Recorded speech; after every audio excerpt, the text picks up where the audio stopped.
Esto es, forman parte de la base sobre la que descansa el edificio de la técnica electrónica moderna. Sus formas y tamaños son muy variados, tal y como vemos en esta imagen. Y tanto su tamaño como su capacidad dependen de su aplicación específica. Sin embargo, todos los condensadores, sin importar su forma, tienen el mismo principio de operación, y lo mismo podríamos decir de las bobinas.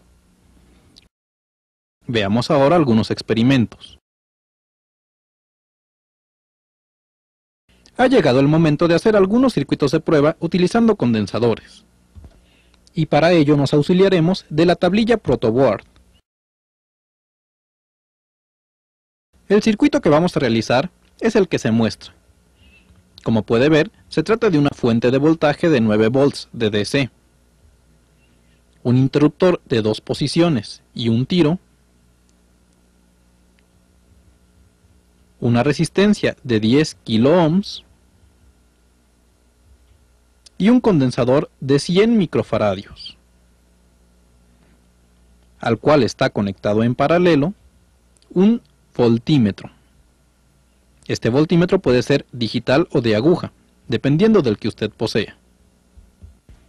Primeramente vamos a poner el switch en la posición que se marca. Y con esto garantizaremos que el condensador quede completamente descargado. Después de esperar unos segundos, podemos pasar el switch a su otra posición y monitorear el comportamiento del multímetro. En ese momento estaremos checando la curva de carga del capacitor. Después de un momento pasamos el switch a su otra posición y monitoreamos ahora la curva de descarga del capacitor. Aquí tenemos el circuito construido en una tablilla protoboard. Puede notar la presencia del switch de 2 posiciones, un tiro, la resistencia de 10 kiloohms y el condensador de 100 microfaradios.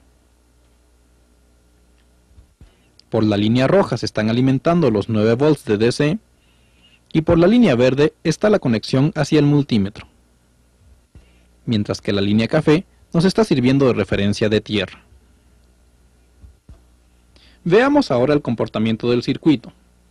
En este momento, el switch está en su posición de conexión a tierra, por tanto, el condensador está completamente descargado. Por su parte, en el multímetro, hemos elegido una escala adecuada para poder monitorear, por medio del movimiento de su aguja, cómo se comporta el voltaje del condensador al momento de la carga. Accionamos el interruptor y note cómo la aguja comienza a moverse rápidamente. Sin embargo, conforme llega al voltaje máximo, cada vez se mueve con más lentitud. Lo mismo sucede cuando se realiza la descarga. En este momento la aguja se mueve muy rápidamente, pero conforme llega al voltaje cero, se mueve más lentamente. Aquí presentamos algunas gráficas en las cuales se demuestra el comportamiento de la curva de carga y descarga de un capacitor. Primeramente la curva de carga. Como puede ver, empieza en un voltaje igual a 0 y va subiendo gradualmente, hasta que llega a un voltaje máximo, teóricamente idéntico al voltaje de entrada. Cuando llega a esta zona de estabilización, se dice que el condensador está completamente cargado. La curva de descarga es muy similar y comienza con el valor inicial que tenga el condensador al momento de accionar el interruptor. En ese momento el voltaje comienza a descender rápidamente. Sin embargo, cada vez el descenso se hace más lento hasta que llega a una estabilización en el voltaje igual a 0.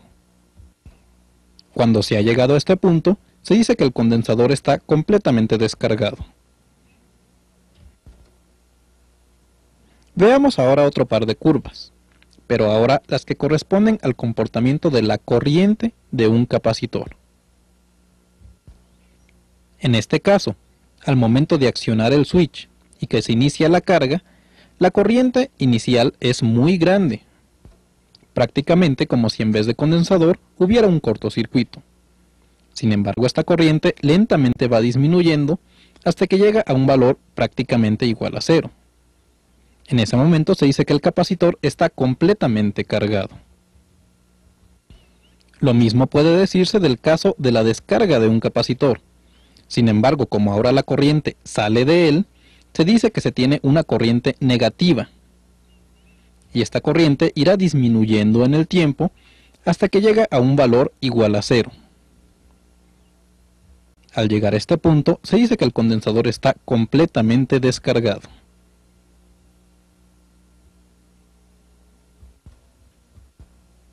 En este momento se muestra en el osciloscopio un par de señales. En la superior se está simulando las dos posiciones del interruptor, conectado a la batería y conectado a tierra. Y en la inferior se nota el comportamiento del condensador, curva de descarga, curva de carga, curva de descarga, etc.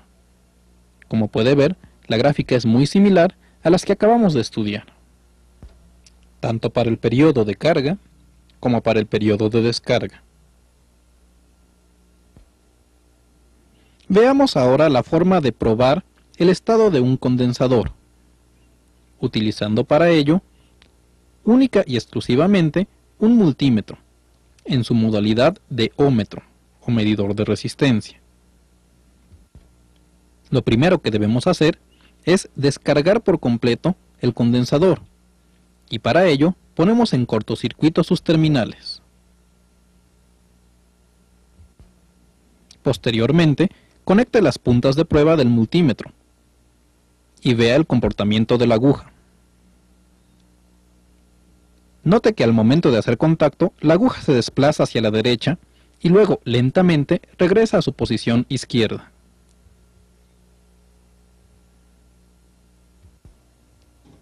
Esto se debe a que el dispositivo está obedeciendo la curva de carga de un capacitor al momento en que estamos monitoreando la corriente. Como ya se mencionó antes, al momento de cerrar el interruptor, la corriente es relativamente alta. Sin embargo, conforme pasa el tiempo, esta corriente comienza a disminuir, hasta llegar a un punto en el que la corriente es 0, en el cual decimos que el condensador está completamente cargado. Sin embargo, la velocidad de desplazamiento de la aguja también se ve afectada por la capacidad del dispositivo que estemos midiendo. Por ejemplo, en este caso en el que tenemos un dispositivo de una capacidad mucho mayor al inicial, vemos que la aguja se desplaza completamente hacia la derecha, pero luego su retorno hacia la izquierda es mucho más lento que el anterior.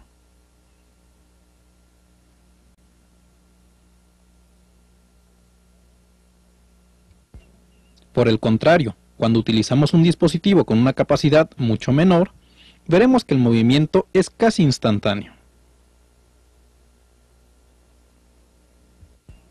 Por supuesto que también afecta a la velocidad de la aguja la escala de ohms que estemos utilizando, ya que entre mayor sea, más lentamente se desplazará la aguja. Vamos a aprovechar este comportamiento para medir el estado de un condensador. Si al momento en que conectamos las puntas de prueba, la aguja se desplaza rápidamente a la derecha, pero luego lentamente regresa a la izquierda, podemos decir que el condensador está en buen estado. Si por el contrario la aguja permanece en su posición a la izquierda, quiere decir que el condensador está abierto. Y si el condensador se desplaza a la derecha y permanece indefinidamente en dicho lugar, quiere decir que el condensador está en corto.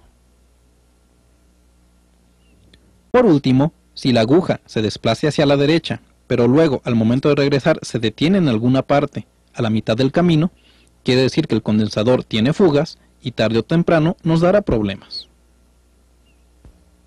Pues bien amigos, con esto hemos terminado lo que se refiere a los condensadores.